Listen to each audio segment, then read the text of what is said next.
So this year, for the first time, TOC Europe's very proud to be an independent supporter of the ocean cleanup.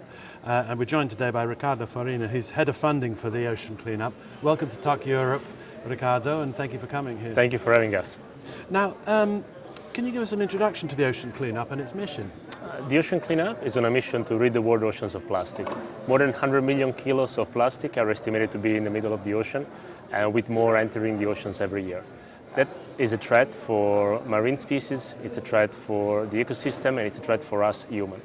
And we're trying to prevent this environmental catastrophe before it will get any worse. And to do that, we have a two-pronged approach.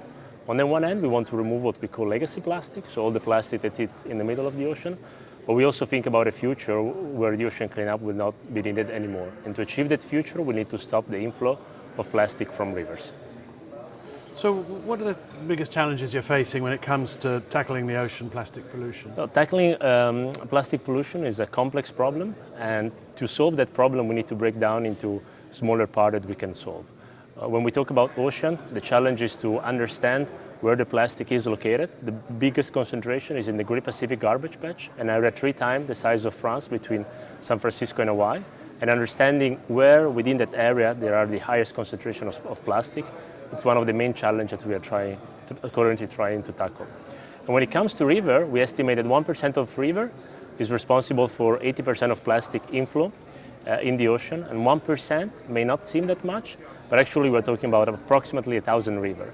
And those rivers are all very different one to the other. So developing a toolkit of solution that can be easily customizable and deployed in different locations is one of the key challenges to successfully tackle the river problem.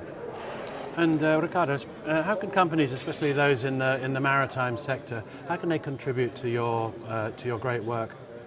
We look at partnerships that are built on multiple pillars. So on the one hand, we welcome know-how and in-kind support that we can receive. For example, we install cameras on container ships that can identify and track plastic floating in the ocean, so we can build a better data set.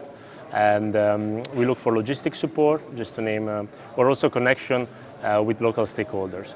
At the same time, we need help in raising awareness to our mission, and also we need financial support to ensure that we can enable and activate all of our projects.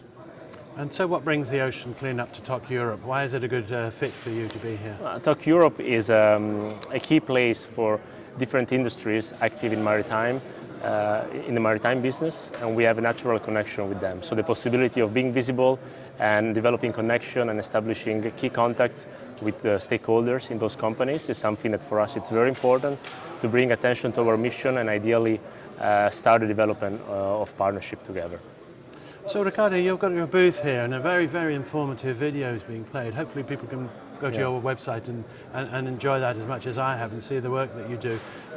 One of the questions I have is, what do you do with the plastic once it's been retrieved from the ocean? So we look for ways to recycle the plastic and repurpose that into value chain of the partners who are providing the most value to us, so they can have a tangible way to show to their customer and to the employees how they are supporting us. In 2021, we proved to the world that it's possible to turn this trash into treasure by producing and releasing to the public a limited edition of sunglasses made with our ocean plastic. And since then we developed a trunk liner limited edition that will be sold for EV3 of Kia, one of our main global partners. And we also recycled the plastic from Rio Las Vacas in Guatemala into a limited edition of Coldplay LP. And ideally, we look for partners who are willing and interested to repurpose this material into long-term products to raise awareness to our mission. Well, that's a really interesting story. I love the Coldplay angle. So how is the cleanup financed? We are a non-profit, and none of our activities currently generate any revenue. And we are able to operate thanks to the donation of private individuals. We work with foundations, but we also work with corporations such as Kia, Hyundai Glovis, to name a couple. And one of the ways that they support us, it's indeed like a financial support. And just finally, Riccardo, how has it been this week at TOC Europe for you? And have you had some valuable conversations here? It's been a great week. We received interest from people passing by who already knew about the ocean cleanup and wanted to learn more, who were curious and captivated about the images on the screen and were interested in learning more. And also it gave us the possibility to connect with companies that with whom we believe we have a natural connection and would like to work and collaborate together. It's been fantastic learning more about the ocean cleanup, Riccardo. Thank you very much for being here and for telling us more about it. Thank you very much for having us and for giving us this opportunity.